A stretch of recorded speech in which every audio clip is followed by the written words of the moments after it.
आपण पाहत आहात RK न्यूज, बातमी तुमची, आवाज आमचा। नियमित कर्ज भरून आम्ही पाप केलंय का? सरकारला रविकांत तुपकरांचा संतप्त सवाल। 50,000 नको, 2 लाखांचे प्रोत्साहन अनुदान द्या, अन्यथा पुन्हा महाराष्ट्र पेटेल। राज्यव्यापी दौऱ्यातून नव्या आक्रमक आंदोलनाचे संकेत। संपूर्ण कर्जमुक्तीसाठी अन्नत्याग आंदोलन, विधान भवनावर धडक, मंत्रालयासमोर झाडावर चढून सरकारला दिलेला इशारा आणि त्यानंतर मुख्यमंत्र्यांसोबत झालेल्या निर्णायक बैठकीनंतरही शेतकऱ्यांचे प्रश्न कायम असल्याचा आरोप करत शेतकरी नेते रविकांत तुपकर पुन्हा एकदा आक्रमक झाले आहेत।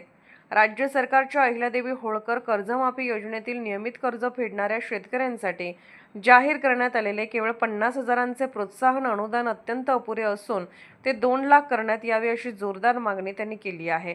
सरकारने या मागणीकडे दुर्लक्ष केल्यास नियमित कर्ज भरणाऱ्या शेतकऱ्यांना सोबत घेऊन पुन्हा एकदा राज्यव्यापी आक्रमक आंदोलन उभारू असा स्पष्ट इशारा तुपकर यांनी दिला आहे।